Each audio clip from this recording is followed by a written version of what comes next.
सबसे पहले तो आपका स्वागत है जीपी की क्लास में। हुआ ये था कि मेरी तबीयत ख़राब थी और मैं क्लासेस नहीं ले पा रहा था यूट्यूब पे। इसके लिए मैं बहुत ही ज़्यादा सॉरी फ़ील कर रहा हूँ और मैं पूरी कोशिश करूँगा कि इस चीज़ की भरपाई मैं आने वाले कुछ दिनों में कर पाऊँ। चलिए शुरू करते हैं आज की क्लास को। सबसे पहले जानते हैं कि जीपी का बेसिक फॉर्मेट या फिर बेसिक जो नॉलेज है वो क्या होता है। कोई भी ऐसी सीरीज जो इस फॉर्म में हो कि पहला टर्म ए हो जाए और कॉमन रेशियो आर हो जाए। ए में आर का मल्टीप्लाई करने के बाद दूसरा टर्म मिल जाए ए आर। इसमें आर का मल्टीप्लाई करने से तीसरा टर्म ए आर स्क्वायर मिल जाए। चौथा टर्म आपका और आर का मल्टीप्लाई यहाँ पे कर देने से ए आर का पावर 3 मिल जाए। इस टाइप का अगर कोई सीरीज है तो उसे हम लोग ज्योमेट्रिक प्रोग्रेशन सीरीज के नाम से जानते हैं। आप देख सकते हो यहाँ पे चौथा टर्म जो है उसमें आर का पावर 3 है। तो अगर मैं बोल दूं कि ये n टर्म्स का सीरीज है तो इसमें nth टर्म होगा आपका ए आर का पावर n-1, है ना। तो ये आपका जो होता है जीपी का स्टैंडर्ड फॉर्मेट होता है। इस फॉर्मेट में अगर कोई सीरीज रहती है तो उसे हम लोग जीपी के नाम से जानते हैं। यहाँ पे ए को हम लोग कहते हैं फर्स्ट टर्म और आर जाना जाता है कॉमन रेशियो के नाम से, कॉमन रेशियो के नाम से, है ना। जीपी में आपको 3-4 बातें याद रखनी है। पहली बात क्या है कि अगर आपसे पूछा जाए sum of n terms of GP, जब आपका r ग्रेटर देन 1 हो तो इसकी वैल्यू जो होती है वो हो जाती है a इंटू आर का पावर n-1 और अपॉन में r-1। अगर सम ऑफ n टर्म्स पूछा जाए जब r लेस देन 1 हो तो इसमें आपको दो चीज़ें देखने को मिलेंगी। एक तो सम ऑफ इनफाइनाइट टर्म्स जब r लेस देन 1 हो और एक सम ऑफ n टर्म्स जब r लेस देन 1 हो। r लेस देन 1 हो तो सम ऑफ n टर्म्स हो जाता है a इंटू 1 माइनस आर का पावर n और अपॉन में 1 माइनस आर। अगर सम ऑफ इनफाइनाइट टर्म्स पूछा जाए जब r आपका लेस देन 1 हो तो इसकी वैल्यू हो जाती है a बाई 1 माइनस आर। ये तीन चीज़ें अभी के लिए आपको याद रखनी है। अगर ये तीन चीज़ें आप याद रख पाते हो तो जीपी के सारे क्वेश्चन हो जाएंगे आपसे। पहला क्वेश्चन है सम द फर्स्ट टर्म 216 है, कॉमन रेशियो 5/6 है। फोर्थ टर्म आपको बता देना है। अब इसमें देखते हैं कि फोर्थ टर्म आखिर होगा क्या। फोर्थ टर्म का मतलब क्या, ए इंटू आर का क्यूब, है ना। यही तो फोर्थ टर्म होगा। यहाँ पे n की जगह 4 रख दो तो ए आर 4-1 यानी कि ए आर क्यूब। ए की वैल्यू 216 है और आर की वैल्यू आपकी 5/6 है तो 5/6 का क्यूब 5/6 इंटू 5/6 और इंटू में 5/6 होता है। 6 आपका 216 कट गया। 5 आपका 125। आंसर D4 डिलीशियस है। नेक्स्ट क्वेश्चन लेते हैं। 11th टर्म आपको बताना है। यहाँ ए की वैल्यू आपकी 6 है, ए की वैल्यू 6 हो गई और आर की वैल्यू T2/T1 से आर निकलता है हमारा, तो आर की वैल्यू जो होगी वो 12/6 यानी कि 2 हो जाएगी। हमेशा आप याद रखना कि जीपी में आर जो होता है वो Tn मतलब term nth upon term n-1 कर दोगे तो आर निकल जाएगा। और आर हर जगह एक ही होना चाहिए, इक्वल होना चाहिए। जैसे एपी में कॉमन डिफरेंस इक्वल होता है वैसे ही जीपी के हर दो टर्म्स के बीच का कॉमन रेशियो इक्वल होता है। जीपी में कोई भी टर्म जीरो नहीं हो सकता क्योंकि यहाँ पे मल्टीप्लिकेशन फॉलो होता है, एडिशन फॉलो नहीं होता। तो यहाँ पे आर की वैल्यू 12/6 यानी कि क्या है, 2 है। आपको 11th टर्म बताना है। 11th टर्म क्या होता है, ए आर का पावर 10 होता है ना। ए आर n-1 में n की जगह अगर 11 रखेंगे तो ए आर का पावर 10 आ जाएगा। ए की वैल्यू आपकी 6 है और 2 का पावर 10 रखना है यानी कि 2 का पावर 10 हो जाता है 2 दूनी 4 दूनी 8 दूनी 16 दूनी 32 दूनी 64 दूनी 128 दूनी 256 दूनी 512 और 2 का मल्टीप्लाई 1024 यानी कि 1024। अब इसका मल्टीप्लाई कर देंगे हम तो आ जाएगा 6 चौके 24, 2 बचा 6 दूनी 12 2 14, हमारे पास बच गया एक, 10 छक्के 60 और एक 61, यानी कि 6144 C4 क्यूट आपका आंसर है। कि जीपी का कोई भी टर्म हो ना, उसको आप जैसे nth टर्म है, तो nth टर्म को क्या लिखते हो आप, ए आर का पावर n माइनस वन। ये nth टर्म है ना, तो r का पावर n से एक कम होता है। इसका मतलब अगर मैं यहाँ n की वैल्यू निकाल लूँ तो वही ये टर्म है ना। इसी की वैल्यू है आपकी 39366। इस जीपी में आपका ए की वैल्यू 6 है और आर की वैल्यू T2/T1 यानी कि 3 है। 18/6 3 हो गया। तो यहाँ पे हमारे पास आ गया 6 इंटू 3 का पावर n-1 की वैल्यू आ गई 39366। इसको कट करते हैं। 6 6 जा 3 36, 3 बचा, 6 5 जा 30, 3 बचा, 6 6 जा 36 और 6 1 जा 6। तो ये जो 6561 है, 3 3 जा 9, 3 जा 27, 3 जा 81, 3 जा 243, 243 जा 729, 729 3 जा 2187, 2187 3 जा 6561, यानी कि 3 का पावर 8 है। तो मैं इस 3 के पावर n-1 की वैल्यू लिख सकता हूँ 3 के पावर 8। बेस बेस सेम है तो इंडिसेस के लॉ से पावर भी सेम होंगे और n-1 की वैल्यू 8 आ जाएगी और n की वैल्यू 9 आ जाएगी। n की वैल्यू 9 है यानी कि ये 9th टर्म है, तो आपका आंसर D4 डिलीशियस हो जाएगा, यानी कि 9। आइए लेते हैं नेक्स्ट क्वेश्चन। नेक्स्ट क्वेश्चन में आपको क्या बोला जा रहा है, विच terms of GP 2 1 1 by 2 1 by 4 is 1 by 128। ये भी सेम क्वेश्चन है, आपको n की वैल्यू बतानी है, तो मैंने यहाँ पे ले लिया AR n-1 की वैल्यू 1 by 128 है ना। a की वैल्यू यहाँ पे 2 है और r की वैल्यू T2/T1 यानी कि 1/2 है। यहाँ पे हमें मिल गया a की वैल्यू 2 और इनटू में r का वैल्यू यानी कि 1/2 और इसका पावर n-1 और इसकी वैल्यू आ गई 1/128। अगर मैं इस 2 को इधर से हटा दूँ तो 128 में 2 का मल्टीप्लाई होगा और ये बन जाएगा 256। अब 256 को मैं 2 के पावर में कन्वर्ट कर सकता हूँ। ये 2 का पावर कौन सा है, 2 दूनी 4 दूनी 8 दूनी 16 दूनी 32 दूनी 64 दूनी 128 दूनी 256, मतलब ये 2 का 8वां पावर है। इस चीज़ को मैं लिख सकता हूँ 1/2 का पावर n-1 और इज इक्वल टू 1/2 का पावर 8 है ना।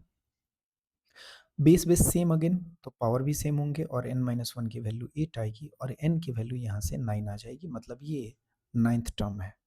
Next question, x 2x plus 2 3x plus 3, first 3 terms हैं जीपी के, देन आपको फोर्थ वाला टर्म बता देना है। अब जरा ध्यान से देखना आप, जीपी में क्या होता है, एक चीज़ और बताऊंगा आपको। अगर 3 टर्म्स की बात करोगे तो थर्ड टर्म, और यहाँ पे देखो जरा ध्यान से कि थर्ड टर्म और फर्स्ट टर्म का जो मल्टीप्लाई होता है ना, वो सेकेंड टर्म के स्क्वायर के बराबर होता है। ए आर स्क्वायर इंटू ए करोगे तो ए स्क्वायर आर स्क्वायर आएगा और इसका स्क्वायर कर दोगे तो ये ए स्क्वायर आर स्क्वायर आ जाएगा। आपको दो चीज़ें याद रखनी है इस तरीके से। और एक चीज़ क्या याद रखना है कि अगर नंबर ऑफ टर्म्स इवन हो जाए तो एंड्स वाले टर्म्स का प्रोडक्ट बाकी बचे हुए एंड वाले टर्म के प्रोडक्ट के बराबर होता है। क्या कहा मैंने बात, यहाँ पे आ जाओ, आपको समराइज करके देता हूँ। मान लो नंबर ऑफ टर्म्स ऑड है, ए बी सी डी ई, 5 ले लिया मैंने, तो ए ई का मल्टीप्लाई बराबर होगा बी डी के मल्टीप्लाई के और बी डी का मल्टीप्लाई बराबर होगा सी के स्क्वायर के मल्टीप्लाई के। मतलब यहाँ पे मैं लिख सकता हूँ ए ई की वैल्यू बी डी के बराबर है और ये वैल्यू सी स्क्वायर के बराबर है। अगर नंबर ऑफ टर्म्स इवन हो जाए, चलो 6 टर्म ले लेता हूँ, A B C D E F, तो यहाँ पे ए एफ का मल्टीप्लाई बराबर होगा बी ई के और वो बराबर होगा सी डी के। मतलब यहाँ पे क्या होता है, तो A F is equal to B E is equal to C D. ये दो बातें आपको याद रखनी है।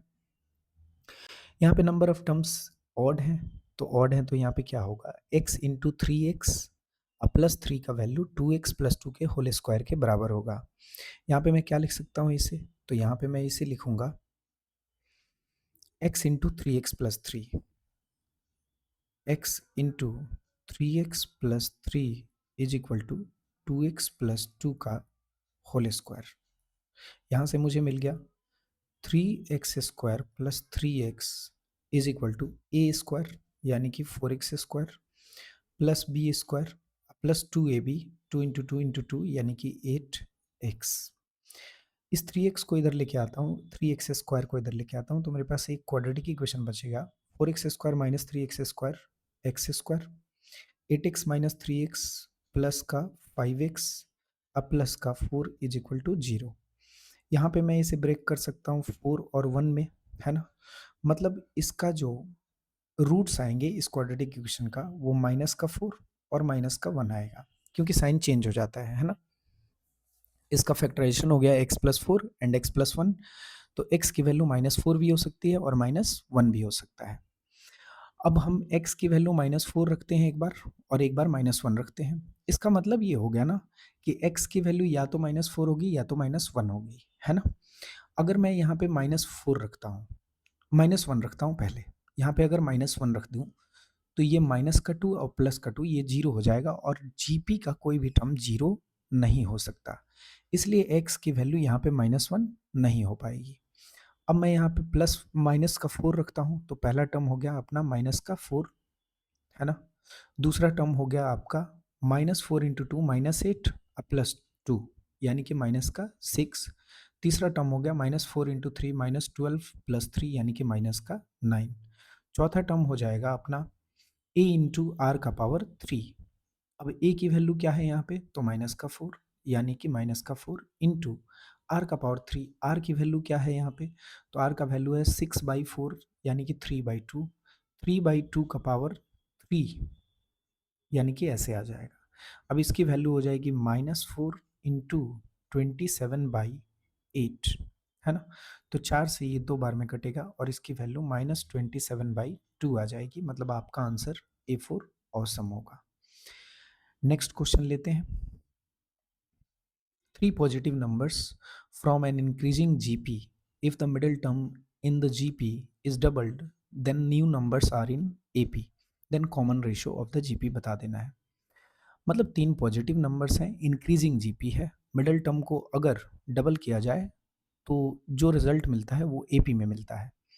मैंने 3 टर्म्स ले लिया आपका क्या क्या, तो ए ले लिया और ले लिया मैंने ए आर और ए आर स्क्वायर ले लिया, ये जीपी में है ना। अगर इनके टर्म्स को मैं डबल कर दूं, डबल मिड वाले टर्म्स को, तो ये 2AR हो जाता है और यहाँ पे ए आता है और यहाँ पे ए आर आता है, ए आर का पावर 2 और ये एपी में हो जाता है। अगर ये जीपी में है तो अगर ये एपी में है तो हमें एक बात पता है कि इसका सम इसके डबल के सम के बराबर होगा, है ना। इसका प्रोडक्ट सॉरी, जैसे मैं आपको समझाता हूँ यहाँ पे। मान लो ये 2 में 3 जोड़ा 5, 5 में 3 जोड़ा 8, 8 2 10, इसके डबल के प्रोडक्ट के इसके डबल के बराबर होता है। तो एपी में ये चीज़ फॉलो करती है। जब हमने एपी पढ़ा था तो ये चीज़ समझा था। तो मैं अगर इनका और इनका सम कर दूं, मतलब कि a plus A R square कर दूं, क्योंकि ये एपी में है तो ये चीज़ बराबर होगा इसके डबल के यानी कि 4AR के। अब मैं यहाँ से a कॉमन अगर ले लूँ तो a यहाँ से गया, a यहाँ से गया और a यहाँ से चला गया। मतलब हमारे पास क्या बचा, हमारे पास बच गया आर स्क्वायर और 4R इधर आ गया और इधर प्लस का 1 बचा हुआ है, यहाँ से प्लस का 1 इज इक्वल टू 0।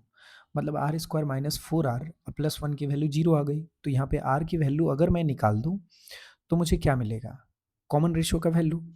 और ये एक क्वाड्रेटिक इक्वेशन है। अब r की वैल्यू क्या होगी, तो इसके जो रूट्स आएंगे क्वाड्रेटिक इक्वेशन के वही r की वैल्यू हो जाएगी। अब क्वाड्रेटिक इक्वेशन के रूट्स कैसे निकलते हैं, तो वो निकल जाते हैं r की value -b plus minus under root D यानी कि B square minus 4AC upon 2a। तो देखते हैं जरा, -b यानी कि माइनस इंटू -4 यानी कि 8 हो गया, plus minus under root D यानी कि बी स्क्वायर माइनस 4AC। यहाँ से d अगर निकालें हम तो बी स्क्वायर यानी कि 16 माइनस 4 का स्क्वायर 16 माइनस 4 इंटू ए इंटू सी। ए की वैल्यू 1 है, सी की वैल्यू 1 है, तो 16 माइनस 4 12 हो जाएगा और यहाँ पे 2 इंटू 1 यानी कि 2 आ जाएगा। अगेन मैं इसको लिख सकता हूँ क्या, तो 8 प्लस माइनस 4 इंटू 3 है, 4 के बदले में 2 बाहर निकलेगा तो 2 रूट 3 आएगा और अपॉन में 2 आ जाएगा। अगर मैं इसको 2 कॉमन ले लूँ ऊपर से, तो 2 कॉमन लूँगा, यहाँ पे 4 प्लस माइनस रूट 3 बचेगा, है ना? 2 कॉमन लेने के बाद मेरे पास बच गया क्या? तो 4 प्लस माइनस 2 रूट 3, यही बचा ना? हाँ जी। माइनस बी लिखना है ना, तो मैंने 8 क्यों लिख दिया? ये तो -4 होगा ना, सॉरी, यहाँ पे -b, -b का मतलब 4, माइनस इंटू -4 यानी कि 4, यहाँ भी 4 आएगा। ठीक है, 2 कॉमन लेता हूँ तो मेरे पास बच गया क्या? मेरे पास बचा 2 प्लस माइनस रूट 3, और ये वाला 2 कैंसिल हो गया। मतलब 2 वैल्यू आ गई आर की। एक तो आया हमारे पास 2 प्लस रूट 3 और एक आया 2 माइनस रूट 3। अगर रूट 3 की वैल्यू 1.7 होती है तो यहाँ से 0.3 बचेगा लगभग, और 0.3 बचने का मतलब ये हो गया कि ये तो डिक्रीजिंग जीपी हो जाएगा, तो ये तो आर की वैल्यू हो नहीं सकती, तो आर की वैल्यू ये वाली हो जाएगी अपनी, यानी कि 2 plus root 3। D4 delicious answer है। नेक्स्ट क्वेश्चन लेते हैं। Find the product of first 5 terms of GP if A3 is equal to 2। अब जीपी में आपको अभी अभी मैंने समझाया था ये वाली बात। या मिड टर्म आपको दिया हुआ है, प्रोडक्ट बताना है, तो देखिए ज़रा ध्यान से, प्रोडक्ट बताना है। मान लो कि मुझे मिल गया ABCDE, इन सब पांचों का प्रोडक्ट होगा A into B into C into D into E. C यानी कि इसकी वैल्यू 2 है ना, तो यहाँ पे मैं 2 रख देता हूँ, और सी का स्क्वायर जो होता है ए के बराबर होता है, तो ए और ई की वैल्यू क्या हो जाएगी? 4, और ए का वैल्यू बी एंड डी के बराबर होता है, तो बी एंड डी की वैल्यू क्या हो जाएगी? इसकी भी वैल्यू 4, 4 चौके 16 दूनी 32, मतलब 32 आपका आंसर है। Next question. Fourth and fifth term of GP are 2 and 8 respectively, then the product of first 8 terms. First 8 terms पहले मैं आपको लेके दिखाता हूँ कैसे लोगे। A, B, C, D, E, F, G, ये फर्स्ट 8 टर्म्स हैं। 8 ही है ना, 3 4 7 H, A B C D E F G H, 8 term हो गए। फोर्थ एंड फिफ्थ टर्म आपका 2 एंड 8 है, तो इसका मल्टीप्लाई इसके मल्टीप्लाई के बराबर होगा, इसके मल्टीप्लाई के बराबर होगा, और इसके मल्टीप्लाई के बराबर होगा। अब डी एंड डी का मल्टीप्लाई क्या हो गया? तो 16, और सी एंड एफ का मल्टीप्लाई क्या हो गया? तो 16, बी एंड जी का मल्टीप्लाई भी 16 हो गया, और ए एंड एच का मल्टीप्लाई भी 16 हो गया। मतलब ये वैल्यू आ गई 16 का पावर 4। ये मान लो कि ए एच है, ये आपका बी और जी हो गया, ये सी एंड एफ हो गया, और ये डी एंड ई हो गया। तो सारे यहाँ आ तो गए मल्टीप्लाई में, तो इन सब का मल्टीप्लाई क्या हो गया? 16 का पावर 4, और 16 के पावर 4 की जो वैल्यू होती है वो हो जाती है 4 के स्क्वायर, और यहाँ पे आ गया 4, यानी कि 4 का पावर 8। तो आपका आंसर होगा क्या? 4 raise to the power 8। Next question लेते हैं।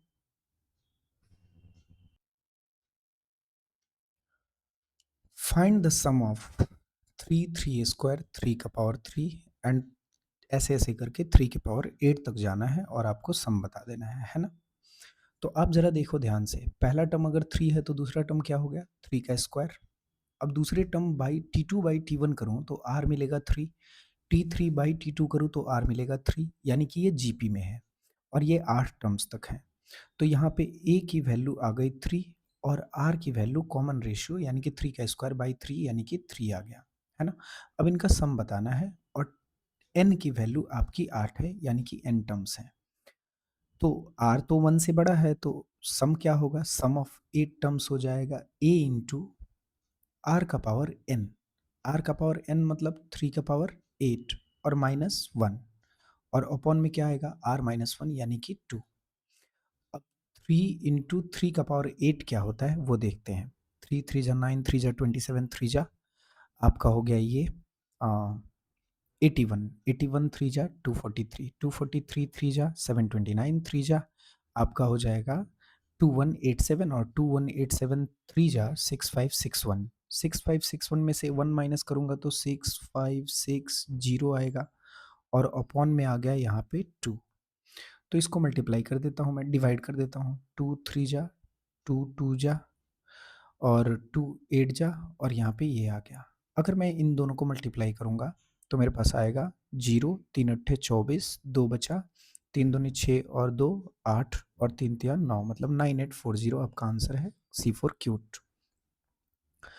नेक्स्ट क्वेश्चन लेते हैं। आपके पास सम ऑफ जीपी, अब इन्होंने खुद ही बोल दिया ये जीपी में है, इनका सम निकालना है, तो एन टर्म्स तक का सम निकालना है हमें। इसका मतलब ये हो गया 2/5 प्लस 2/25 प्लस 2/125 अब plus dash dash dash n terms तक ये सीरीज है। 2/5 तो सब में है, तो मैं 2/5 को कॉमन ले लेता हूँ। 2/5 को कॉमन ले लिया मैंने, तो यहाँ पे क्या बचा 1, यहाँ पे 1/5 बचा, है ना। यहाँ पे 1/5 का स्क्वायर बचा, है ना। मतलब आप देख सकते हो कि यहाँ पे a की वैल्यू 1 है और 1/5/1 यानी कि r की वैल्यू 1/5 है। तो a की वैल्यू यहाँ पे क्या हो गई, तो 1 और r की वैल्यू हो गई 1/5। r आपका लेस देन 1 है, तो ऐसे सीरीज का सम क्या होता है, वो हो जाता है a इंटू यानी कि 1 इंटू 1 माइनस आर का पावर n, 1 माइनस 1/5 का पावर n और अपॉन में आ गया 1 माइनस आर। तो 1 माइनस 1/r करोगे आप तो ये आ जाएगा 4/5, यानी कि यहाँ पे आ जाएगा 5। अब ये आ गया हमारे पास, 5 5 से कैंसिल हुआ और 2 से ये 2 टाइम्स में कैंसिल हुआ, तो इसकी वैल्यू आ गई 1/2 और इनटू में क्या, तो 1 माइनस 1/5 का पावर n और ये हो जाएगा ऐसे सेकेंड ब्रैकेट 1/2 इंटू 1 माइनस 1/5 का पावर n, यानी कि आपका A4 ऑसम आंसर है। नेक्स्ट क्वेश्चन लेते हैं। सम ऑफ द फॉलोइंग सीरीज, इनका सीरीज का सम निकालना है। इनफाइनाइट टर्म्स तक जा रहा है, तो आप देखो इसमें दो सीरीज हैं, एक तो 1/2 वाला और एक 1/3 वाला। इन दोनों को मैं अलग करूं तो 1/2 अब प्लस 1/2 का पावर 3 लिखूंगा, अब प्लस 1/2 का पावर 5 लिखूंगा। ये चीज भी जाएगी इनफाइनाइट टर्म्स तक और एक सीरीज इसमें और ऐड होगा 1/3 का स्क्वायर प्लस 1/3 का power 4 plus dash dash dash, ये भी इनफाइनाइट टर्म्स तक जाएगा। अब इन दोनों का सम निकाल के मैं जोड़ दूं तो सबकी वैल्यू मिल जाएगी। इन दोनों का सम कैसे निकलेगा, तो यहाँ पे r की वैल्यू सबसे पहले निकालते हैं। यहाँ पे a की वैल्यू यानी कि पहला टर्म 1/2 है और r की वैल्यू यहाँ पे 1/8, 1/2 के क्यूब को 1/2 से डिवाइड करूंगा मैं, तो बचेगा मेरे पास क्या, मतलब 1/2 का पावर 3 है यहाँ पे, उसको डिवाइड करूंगा मैं 1/2 से, यानी कि डिवाइडेड बाई 1/2 यानी मल्टीप्लाइड बाई 2, यानी कि 1/2 का स्क्वायर यानी 1/4 बचेगा। तो a की वैल्यू यहाँ पे 1/2 है, यहाँ पे 1/4 है, यहाँ पे a की वैल्यू 1/9 है और r की वैल्यू देखते हैं क्या है, तो 1/3 का पावर 4 डिवाइडेड बाई 1/3 का स्क्वायर यानी कि मल्टीप्लाइड बाई 3 का स्क्वायर यानी कि 1/3 का स्क्वायर यानी कि 1/9। यहाँ पे a की वैल्यू भी 1/9 है और r की वैल्यू भी 1/9 है। यहाँ a की वैल्यू 1/2 है और r की वैल्यू 1/4 है। पहले इसका सम निकालते हैं, उसके बाद इसका सम निकालेंगे। इनफाइनाइट टर्म्स तक है, तो इनफाइनाइट टर्म्स का सम का वैल्यू मैंने बताया हुआ था, यहाँ पे दिखाता हूँ आपको, a/1 माइनस r, जब r आपका लेस देन 1 हो, है ना। तो यहाँ भी सेम चीज़ें देखने को मिल रही हैं मुझे, है ना। r यहाँ पे लेस देन 1 है और a की वैल्यू ये है, तो 1/2 और डिवाइडेड बाई 1 माइनस आर यानी कि 1 माइनस 1/4 यानी कि 3/4। अब इसको 3/4 से अगर मैं डिवाइड करूंगा तो मल्टीप्लाई करना होगा मुझे 4/3 से, मतलब इस पूरी सीरीज का सम यही आ गया और इसी में मुझे ऐड करना है क्या, तो इस पूरी सीरीज का सम। यहाँ पे a की वैल्यू क्या है, तो 1/9, 1/9 को डिवाइड करना है 1 माइनस आर यानी कि 1 माइनस 1/9 से यानी कि 8/9 से, यानी मल्टीप्लाई करना है 9/8 से, 9 से 9 कैंसिल, 2 से ये 2 टाइम्स में कैंसिल, मतलब 2/3 प्लस 1/8 आ गया। 3 8 का एलसीएम अपना 24 होता है। 8 में 3 का डिवाइड होगा, सॉरी 24 में 3 का मल्टी डिवाइड होगा तो 8 आएगा। 8 2 जा 16 प्लस यहाँ से 3 आ गया, मतलब इसकी आंसर हो जाएगी 19/24, यानी कि B for beautiful. Next question है आपके पास, sum of n terms of 4 + 4 4 + 4 4 4 n terms तक आपको निकालना है।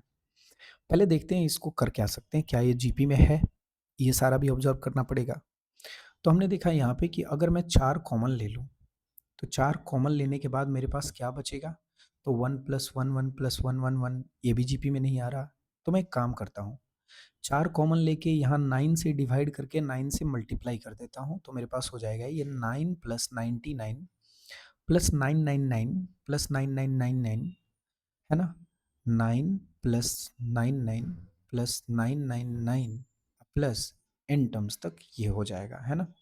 अब इस 9 को मैं 10 - 1 लिख सकता हूँ, इसको मैं 10 का स्क्वायर -1 लिख सकता हूँ, इसको मैं 10 का क्यूब -1 लिख सकता हूँ, है ना, और ऐसे एन टर्म्स तक चला जाऊँगा। तो मेरे पास बचेगा क्या, मेरे पास बच जाएगा 4/9 और इंटू 10 + 10 स्क्वायर + 10 का क्यूब, ये भी एन टर्म्स तक बचेगा, है ना, और -1 -1 -1 भी एन टर्म्स तक बचेगा। अब जरा बात आप सोच के बताना मुझे, 10 का पावर n बचेगा, यहाँ से n टर्म्स तक नहीं बचेगा, n टर्म्स में 10 का पावर क्या आ जाएगा, n आ जाएगा, तो ये 10 का पावर n बच गया, है ना। और -1 -1 -1 अगर कॉमन ले लूँ, सब में से माइनस कॉमन ले लूँ, तो माइनस यहाँ पे आ जाएगा। इसका मतलब 1 1 1 1 1 n टाइम्स तक ऐड करना होगा। 1 को अगर 2 बार ऐड करते हो तो 2 आता है, 3 बार ऐड करते हो 3 आता है, 4 बार ऐड करोगे 4 आएगा, तो n टाइम्स ऐड करके n आएगा। मतलब यहाँ पे बचेगा क्या, तो n बचेगा, है ना। अब इसको हम कैलकुलेट कर देंगे, तो 4/9 और यहाँ पे आ गया। अब देखो यहाँ पे ये जो सीरीज बना, यहाँ से लेके और यहाँ तक का, ये जीपी में है। 10 × 10 10 का स्क्वायर इंटू 10 10 का क्यूब, है ना। मतलब यहाँ ए की वैल्यू 10 है और कॉमन रेशियो भी 10 है। अब एन टर्म्स तक है, तो इसका सम क्या हो जाएगा, एन टर्म्स तक का जो सम होगा वो ए इंटू, यानी कि 10 इंटू आर का पावर n -1, यानी कि 10 का पावर n -1, क्योंकि r की वैल्यू यहाँ पे 10 है, और अपॉन में r -1 यानी कि 10 -1 यानी कि 9 हो जाएगा, है ना। और यहाँ पे माइनस क्या हो जाएगा, तो n हो जाएगा। अब ये वैल्यू हमारे पास क्या बचेगी वो देखना है। 9 अगर मैं यहाँ पे ले लूँ, लेकिन ले नहीं सकता क्योंकि पहले ये सॉल्व करना पड़ेगा, है ना। तो इसको पहले सॉल्व कर देता हूँ। 4/9, अच्छा मान लो इसको सॉल्व कर दिया मैंने, ठीक है, तो ऊपर में 9n बचेगा, है ना, यहाँ पे 9n बचेगा और ये 9 आके इधर मल्टीप्लाई, तो 4/81 और इंटू में आ गया मेरे पास 10 × 10 का पावर n -1 और माइनस का क्या 9n, है ना। अब देखते हैं ऑप्शन में ये कहाँ है, तो मेरे पास क्या बच जाएगा। अच्छा मेरे पास ये तो नहीं है, लेकिन ये मुझे दिख रहा है 4/9 10/9 10⁻n-1 और माइनस का n, मतलब हमारा ऑप्शन नंबर ए यानी कि ऑसम हमारा आंसर आ गया। नेक्स्ट क्वेश्चन, ये बहुत ही बढ़िया क्वेश्चन है। इसमें बोला जा रहा है एन टर्म्स तक का आपको सम निकालना है। सबसे पहले तो हमें देखना पड़ेगा ये जीपी में है कि नहीं है। अगर जीपी में नहीं है तो इसको जीपी में हम बनाएंगे। अब यहाँ पे आ गया हमारे पास 0.7 0.77 0.777, तो इसमें से मैं 7 को कॉमन लेता हूँ तो 0.1 बचेगा, है ना। अब 0.1 को मैं क्या लिख सकता हूँ, देखना ज़रा ध्यान से। अगर मैं 7 को कॉमन ले लूँ यहाँ से, तो मेरे पास क्या बचा, मेरे पास बच गया 0.1। अच्छा जी, एक काम करता हूँ, 0.1 ना लिख के 0.9 बनाता हूँ इसे। तो मुझे 9 से मल्टीप्लाई करके 9 से डिवाइड करना पड़ेगा। मैंने 9 से मल्टीप्लाई किया तो 0.1 की जगह 0.9 आएगा, है ना। अब प्लस 0.99 आएगा, अब प्लस 0.999 आएगा, और प्लस यही चीज़ें एन टर्म्स तक आती रहेंगी, है ना। 9 से मल्टीप्लाई किया, 9 से डिवाइड किया, इक्वेशन पे कोई फ़र्क नहीं पड़ेगा। इस चीज़ को मैं 1 - 0.1 लिख सकता हूँ, है ना। इस चीज़ को मैं क्या लिख सकता हूँ 1 माइनस 0.1, इस चीज़ को 1 माइनस 0.01, इस चीज़ को 1 माइनस 0.001 लिख सकता हूँ। इस चीज़ को देखना 1 माइनस 0.1, इस चीज़ को 1 माइनस 0.01, इस चीज़ को 1 माइनस 0.001, ऐसे n टर्म्स तक जाऊँगा। तो ये भी n टर्म्स तक आएगा, 0.0 जो भी टर्म आ रहा है वो n टर्म्स तक, और 1 भी n टर्म्स तक आएगा। 1 अपना प्लस का आएगा और ये 0 पॉइंट पॉइंट वाले जो भी है ना उनके आगे माइनस आएगा, है ना। तो यहाँ पे 7/n और 1 को n बार ऐड करूँगा ना तो मेरे पास n आ जाएगा, और अगर मैं माइनस कॉमन ले लूँ तो यहाँ पे माइनस आएगा। और अगर मैं सॉल्व करूँ इसे तो ये 1/10 है, 1/100 है, 1/1000 है, मतलब 1/10 प्लस 1/10 का स्क्वायर प्लस 1/1000 यानी कि 1/10 का क्यूब। अब ये चीज़ कितनी बार तक आएगी, तो ये चीज़ भी n टाइम्स तक आ जाएगा, है ना। तो हमारे पास ये चीज़ बच जाएगी। अब इस चीज़ का सम क्या होगा वो देखते हैं। 7/n आ गया यहाँ पे n, और माइनस का साइन यहाँ पे है। अब इस चीज़ का सम निकालते हैं। यहाँ पे a की वैल्यू 1/10 है। इस ज्योमेट्रिक प्रोग्रेशन के सीरीज में a की वैल्यू क्या है 1/10, और r की वैल्यू यहाँ पे t2/t1 करूँगा तो 1/10 ही आएगा, यानी कि a और r दोनों बराबर हैं। 1/10 का स्क्वायर और डिवाइडेड बाई 1/10 यानी कि मल्टीप्लाइड बाई 10 यानी कि 1/10 आ जाएगा। तो r यहाँ पे लेस देन 1 है तो इसकी वैल्यू क्या हो जाएगी, तो 1/10 a इंटू r का पावर n माइनस 1, r का पावर n यानी कि 1/10 का पावर n यानी कि 10 का पावर माइनस n और माइनस 1, है ना। और डिवाइडेड बाई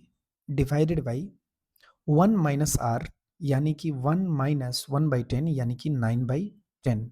अब 9/10 है तो 9/10 और 10 जाके ऊपर मल्टीप्लाई कर देगा, तो इसका सम ये आ जाएगा, है ना।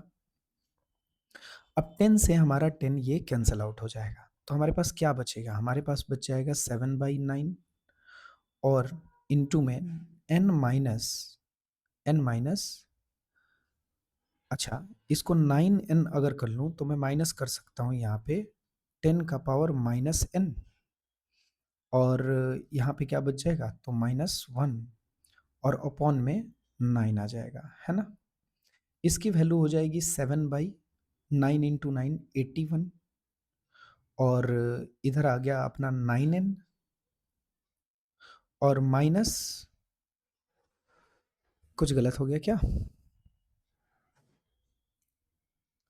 अच्छा r तो लेस देन 1 है ना, तो यहाँ पे r का पावर n लिख दिया मैंने, लेकिन ये 1 माइनस r का पावर n होगा, तो ये गलती हो गई थी, इसको ज़रा ठीक करते हैं। 1 minus 10 raise to the power minus n, है ना। यहाँ भी गलती हुई है, इसको भी सही करते हैं।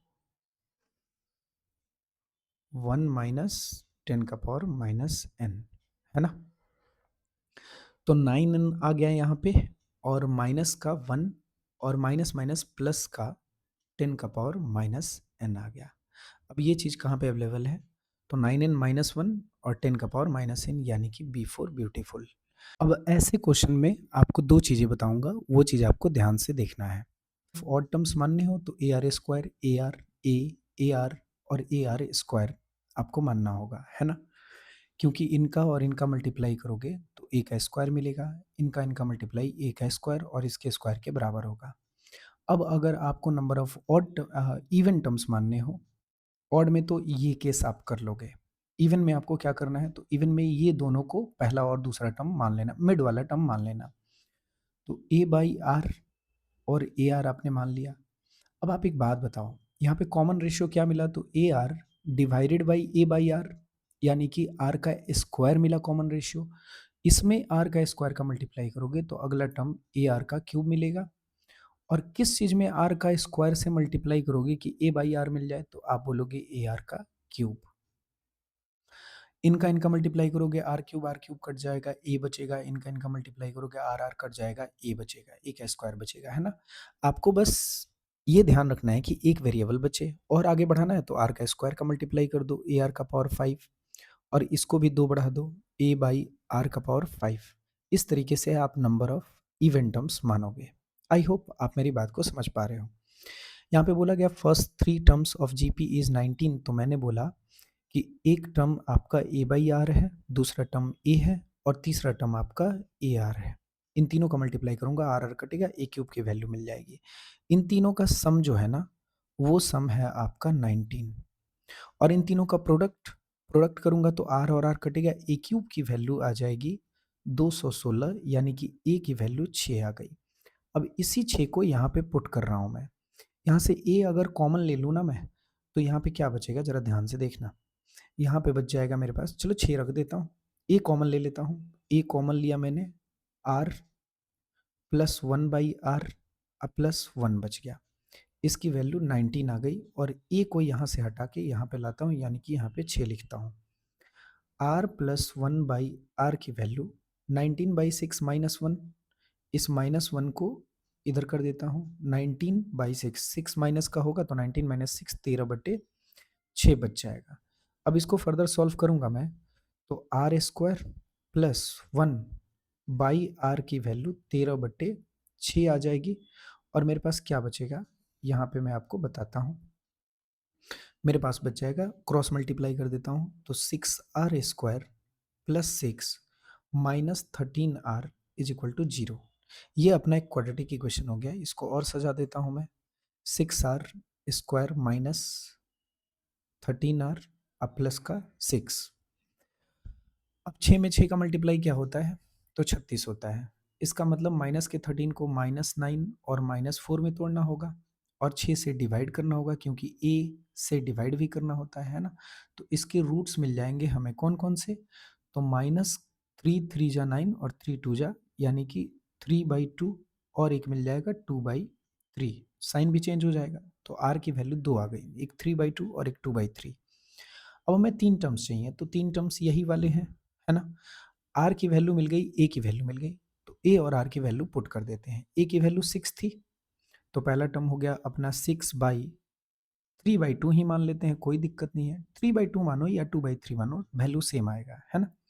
एक उल्टा में आएगा और एक सीधा में आएगा, है ना। तो हमारे पास बोला जा रहा है 3/2 आर की वैल्यू, यहाँ पे 3/2 रखता हूँ तो यहाँ 3 आएगा, यहाँ पे 2 आ जाएगा। 3 और ए की वैल्यू 6 आ गई, और ए आर की वैल्यू यानी कि 6 इंटू में 3/2, तो ये वैल्यू हो गई। 3 से 2 टाइम्स में 2 2 जा 4 6, और 2 से 3 टाइम्स में 4 6 एंड 9, मतलब आपका आंसर क्या आ गया, 469। अगर आप आर की वैल्यू 2/3 रख रहे हो ना, तो 964 आएगा। तो 964 इधर से, मतलब 3 नंबर्स जो होंगे वो डी हो जाएंगे। डी मतलब डिलीशियस आपका आंसर हो जाएगा। आई होप आप इस क्वेश्चन को समझ पा रहे हो। नेक्स्ट क्वेश्चन लेते हैं, देखते हैं क्या बोला जा रहा है। Ram gives his son 100 on one day, मतलब पहले दिन राम ने अपने बेटे को 100 रुपये दिया। 50 ऑन सेकेंड डे, दूसरे दिन 50 रुपीज़ दिया, तीसरे दिन 25 रुपये दिया, मतलब जीपी में पैसे दे रहा है। What will be the total amount given by Ram to his son starting from the first day if he lives forever? मतलब इनफाइनाइट टाइम्स तक वो जी रहा है ना। मतलब ये जीपी का सीरीज है और इसका इनफाइनाइट टर्म्स का सम निकालना है। तो ये ए की वैल्यू हो गई और आर की वैल्यू T2/T1 यानी कि 1/2 हो गया। सम ऑफ इनफाइनाइट टर्म्स जो होता है ए बाई 1 माइनस आर होता है। 1 माइनस 1/2 करूँगा तो 1/2 नीचे आएगा और 2 जाके ऊपर मल्टीप्लाई होगा, मतलब हमारा आंसर 200 यानी कि A4 ऑसम आ जाएगा। नेक्स्ट क्वेश्चन लेते हैं। After striking the floor a ball rebounds to 4/5 of the height from which it has fallen.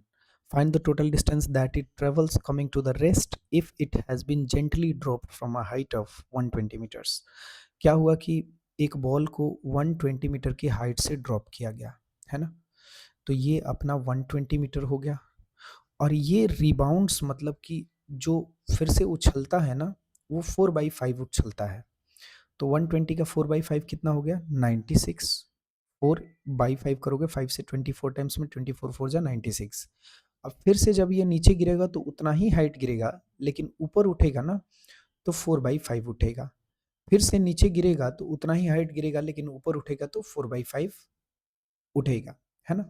ऐसे-ऐसे करके ही इस तरीके से अंटिल इट स्टॉप्स ये कहानी चलती रही। बात समझ रहे हो या नहीं समझ रहे हो? ऐसे-ऐसे ये कहानी चलती रही। तो पहला जो स्टेप आया 1/120। अब देखो एक लूप पूरा यहाँ हो रहा है, गिर के उठना इज़ एक लूप, फिर से गिर के उठना इज़ एक लूप, है ना? तो पहली बार जब गिराया गया तो 120 गिरा और 96 उठा, फिर 96 ही गिरेगा, लेकिन 96 का 4/5 उठेगा। तो यहाँ भी 96 का हाइट उठेगा और 96 का 4/5 गिरेगा, मतलब इसका 4/5, मतलब इसका 4/5 ये है और इसका 4/5 ये है। मतलब इस पूरी सम का ये पहला और दूसरे का जो सम आएगा उसका 4/5 ये दोनों होगा। मतलब ये जो लूप है ना उसका 4/5 ये लूप होगा, है ना? इसका मतलब क्या हुआ कि इसका सम क्या हो गया, तो 120 प्लस 96 216। मतलब पहले टर्म में डिस्टेंस कितना ट्रेवल किया, तो 216, और दूसरे टर्म में डिस्टेंस इसका 4/5, उसका 4/5 तीसरे टर्म में, उसका 4/5 चौथे टर्म में। मतलब ए की वैल्यू यहाँ 216 हो गई और आर की वैल्यू हो गई 4/5, और ये इनफाइनाइट टाइम्स तक चल रहा है। तो इसका सम क्या होगा, ए बाई 1 माइनस आर, यानी कि सम ऑफ इनफाइनाइट टर्म्स हो जाएगा 216 बाई 1 माइनस 4/5। 1 माइनस 4/5 का मतलब हो गया 1/5, यानी कि 1 यहाँ और 5 यहाँ। तो 216 में 5 का मल्टीप्लाई 1080 हो गया, यानी कि आपका आंसर हो जाएगा C4 क्यूट सा। नेक्स्ट क्वेश्चन लेते हैं। A square is drawn by joining the midpoints of the sides of a square. A third square is drawn inside the second square in the same way, and the process is continued infinitely. If the side of the square is 10 centimeter, then find the areas of all the squares so formed. हो क्या रहा है कि एक square पहले बनाया गया, लो एक स्क्वायर बना देता हूं मैं।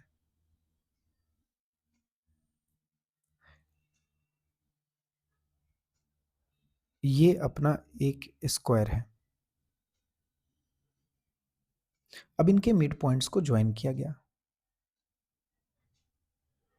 इनके मिड पॉइंट को, अगर स्क्वायर के मिड पॉइंट को आप ज्वाइन करते हो ना तो स्क्वायर ही फॉर्म होता है।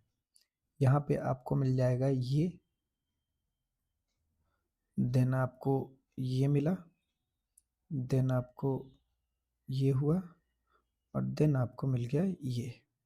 ठीक है, इसकी साइड 10 थी तो ये वाला 5 होगा और ये वाला 5 होगा। ये स्क्वायर का एंगल 90 डिग्री का होता है, तो पाइथागोरस लगा देंगे तो ये वाला वैल्यू 5√2 मिल जाएगा। मतलब अंदर वाला जो स्क्वायर होगा उसका उसका साइड जो होगा 5√2 हो जाएगा। और ऐसे ऐसे ही स्क्वायर फॉर्म होते जाएंगे ऐसे। समझ रहे हो बात, इनफाइनाइट टाइम्स तक। मैं दो स्क्वायर का एरिया निकालता हूँ, उसके बाद समझाता हूँ आपको। पहले स्क्वायर का एरिया 10 का स्क्वायर यानी कि साइड का स्क्वायर 100 होगा। दूसरे स्क्वायर का एरिया 5√2 का स्क्वायर, 5 पचे 25 दूनी 50 होगा, है ना? अब देखो पहला टर्म क्या हुआ, तो ए की वैल्यू 100, है ना? और आर कैसे निकला, तो आर की वैल्यू T2/T1 यानी कि 1/2। अब ये सीरीज जीपी में हो गई, 100 का आधा, इसका आधा, इसका आधा, ऐसे ऐसे आता जाएगा ये। तो इसका सम निकालना है। अब ये इनफाइनाइट टर्म्स तक जा रहे हैं, तो इसका सम कैसे निकलेगा, ए बाई 1 माइनस आर यानी कि 1 माइनस 1/2 यानी कि 2 से मल्टीप्लाई होगा और इसका सम 200 आ जाएगा। मतलब आपका आंसर B4 ब्यूटीफुल है। Next question, an equilateral triangle by joining the midpoints of given equilateral triangle side 18 centimeter, a third triangle is drawn inside, ये third है, inside the second in the same way the process is constructed indefinitely, the sum of the areas of all such triangle। बोला क्या जा रहा है, same question है, वो square था और ये इक्विलेटरल ट्रायंगल है। दिखाता हूं मैं कैसे सॉल्व होगा ये रहा अपना इक्विलेटरल ट्रायंगल, इनके मिड पॉइंट्स को ज्वाइन करता हूं मैं।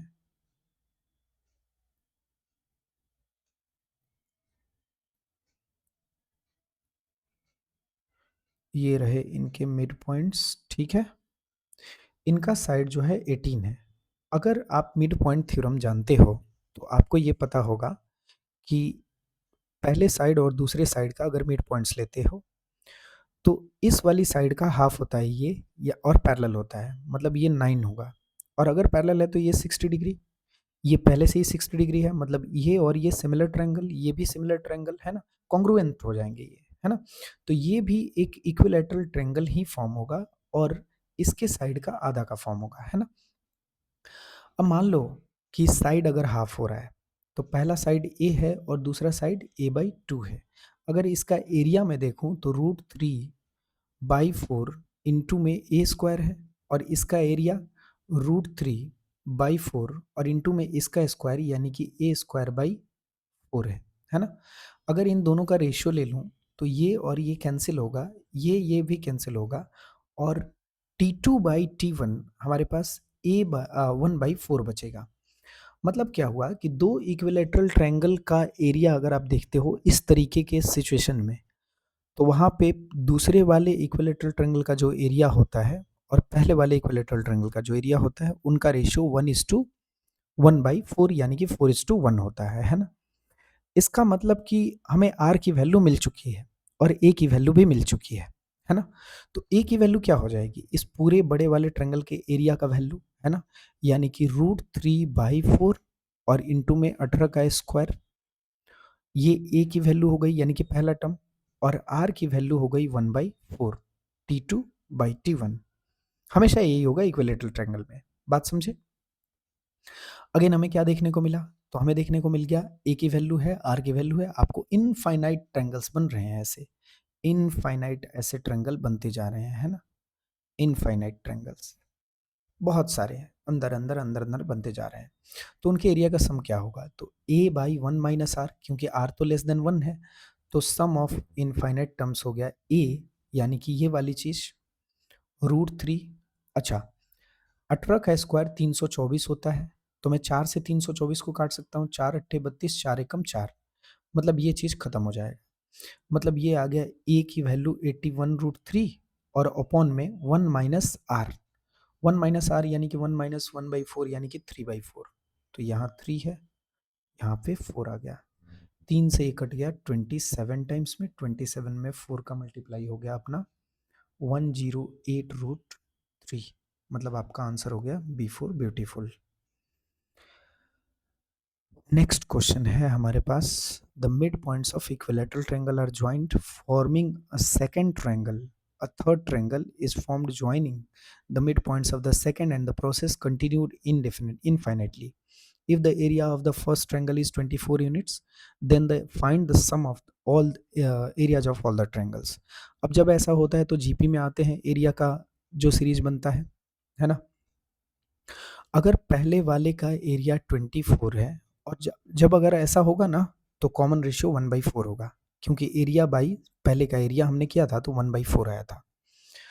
तो ए की वैल्यू यहाँ पे 24 आ गई और आर की वैल्यू 1/4 आ गई। अब इसका सम निकालना है इनफाइनाइट टर्म्स का, तो A/1 माइनस आर यानी कि 1 माइनस 1/4 यानी कि 3/4 आ गया। 3 से 1 कटा 8 टाइम्स में 8 4 जा 32, मतलब आपका आंसर क्यूट सा हो गया। नेक्स्ट क्वेश्चन है, sum of first 63 terms of GP is equal to the sum of first 61 terms in the same GP. इसका मतलब क्या हुआ? इसका मतलब ये हुआ कि sum of 63 terms is equal to sum of 61 terms. अच्छा 61 टर्म्स को अगर यहीं पे रहने दूँ तो मैं इसको क्या लिख सकता हूँ कि term 62 plus term 63 plus 61 terms का सम, 61 टर्म्स के सम में टर्म 62 टर्म 63 अगर ऐड करूँगा तभी तो ये वैल्यू मिलेगा, यानी कि टर्म 61 टर्म्स का सम, ये चीज़ कैंसिल होगा, इसकी वैल्यू 0 आएगी। अगर मैं मान लूँ कि ये वाली वैल्यू a है तो ये वाली वैल्यू ए आर होगी और a into A plus A R की वैल्यू 0 हो गई हमारी। यहाँ से a कॉमन ले लेता हूँ मैं, तो हमारे पास आ गया 1 प्लस आर की वैल्यू 0। तो a से 0 टाइम्स में कट गया 0 और r की वैल्यू आ गई हमारी -1। अगर r हमारा -1 है तो हम देख सकते हैं सेकंड टर्म्स हमारा हो जाएगा माइनस का 653। सेकंड टर्म्स का वैल्यू अब मैं मान लेता हूँ कि जीपी जो था हमारा वो कुछ ऐसे था कि ए आर, मैं कैपिटल ए मान ले रहा हूँ पहले टर्म्स को, है ना? तो दूसरा टर्म हमारा ए इंटू आर हो जाएगा, तीसरा टर्म ए आर स्क्वायर हो जाएगा, ऐसे ऐसे चलता जाएगा जीपी, यानी कि ए आर की वैल्यू माइनस का 653 है। आर की वैल्यू -1 रखूंगा, माइनस माइनस कैंसिल होगा, ए की वैल्यू 653 आ गई। हमसे पूछा जा रहा है what is the sum of 50 terms of GP. 50 terms of GP हमसे पूछा जा रहा है। ए की वैल्यू 653 है और आर की वैल्यू -1 है। सम ऑफ 50 टर्म्स जो होगा वो हो जाएगा आपका, आर आपका 1 से कम है तो सम ऑफ 50 टर्म्स हो जाएगा ए इंटू 1 माइनस आर का पावर एन, 1 माइनस -1 का पावर 50 और अपॉन में आ गया 1 माइनस आर। 1 माइनस आर का मतलब क्या हो गया? 1 माइनस आर का मतलब हो गया हमारे पास 1 माइनस -1। तो यहाँ से तो 2 आया तो यहाँ पे 2 रख देते हैं। और -1 का पावर अगर इवन है तो इसकी वैल्यू 1 हो जाएगी और 1 माइनस 1 जीरो हो जाएगा, मतलब ये वाली वैल्यू जीरो आ जाएगी। अब ए कुछ भी हो, ए में जीरो का मल्टीप्लाई हो रहा है और डिवाइड हो रहा है 2 से, तो जीरो ही आएगा। मतलब सम ऑफ 50 टर्म्स आपके पास जीरो बचेगा। ए फोर और सम आपका आंसर हो गया।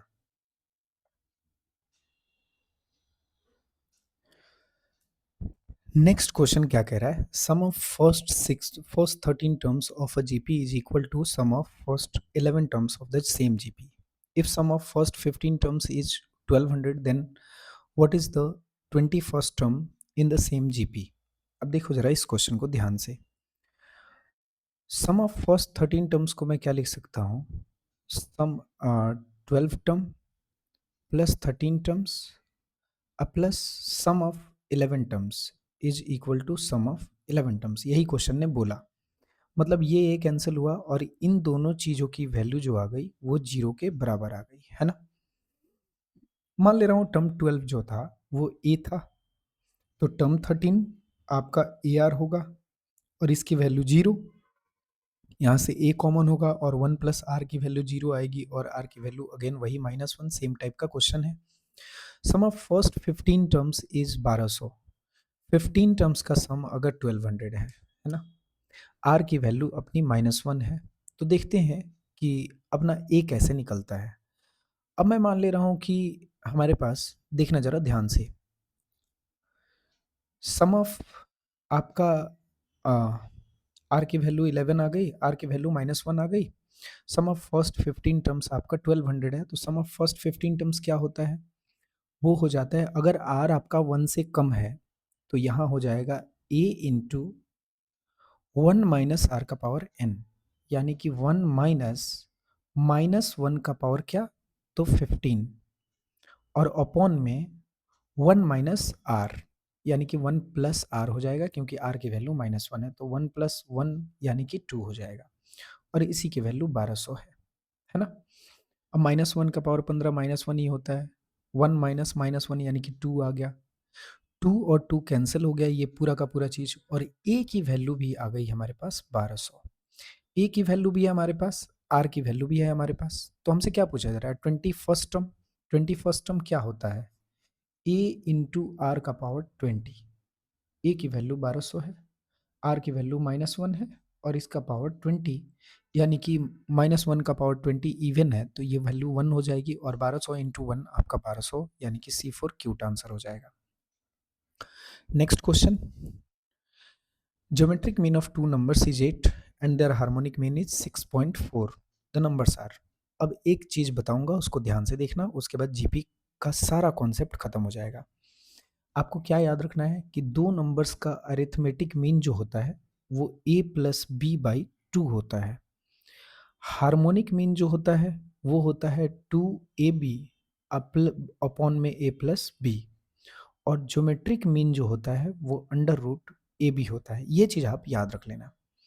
अब इन तीनों में रिलेशन भी याद रखना। पहली चीज़ ये, दूसरी चीज़ ये, तीसरी चीज़ ये और चौथी चीज़ ये याद रखना कि अरिथमेटिक मीन में अगर हार्मोनिक मीन का मल्टीप्लाई कर दोगे तो वो ज्योमेट्रिक मीन के स्क्वायर के बराबर होता है। इन दोनों का मल्टीप्लाई करोगे, 2 से 2 कटेगा A B, A plus B से ए प्लस बी कटेगा, बचेगा क्या? ए बी, है ना। अब ए बी इस चीज़ का स्क्वायर ही तो है, इसीलिए ये रिजल्ट आपको याद रखना है कि arithmetic mean into harmonic mean is equal to geometric mean का स्क्वायर। यहाँ पे क्या बोला जा रहा है? Geometric mean of two numbers is 8, मतलब अंडर रूट ए बी की वैल्यू 8 है तो ए बी की वैल्यू आपकी 64 हो जाएगी। And harmonic mean is 6.4, harmonic mean 2 into A B by A plus B है, यानी कि 2 इंटू 64, क्योंकि ए बी की वैल्यू 64 है, upon A plus B is equal to 6.4 है, तो 64/10 हो जाएगा। 64 कैंसिल करते हैं, तो यहाँ से a प्लस बी की वैल्यू क्या आ गई, तो 20 आ गई।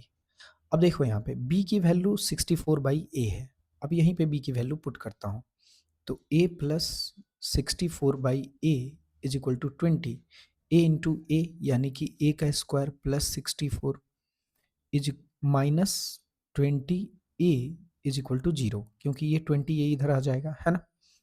तो ये क्वाड्रेटिक इक्वेशन बन गया। अगर मैं इसको सजा दूँ फिर से, तो आप बोलोगे इसको ऐसे ना लिख के इसको ऐसे लिख लो कि ए स्क्वायर माइनस 20a प्लस का 64।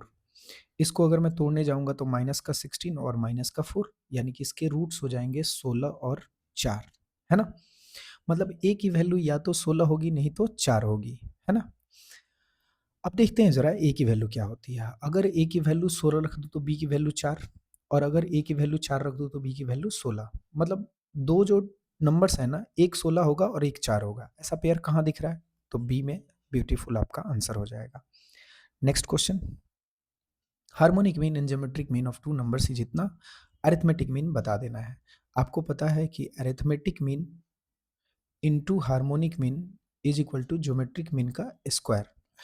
Harmonic mean and geometric mean दिया हुआ है, हार्मोनिक मीन कितना है, तो 10 है, ज्योमेट्रिक मीन 12 है, 12 का स्क्वायर 144, और इनटू में हार्मोनिक मीन हो गया, अरिथमेटिक मीन हो गया। 10 से इसको काटूंगा 14.4 आएगा।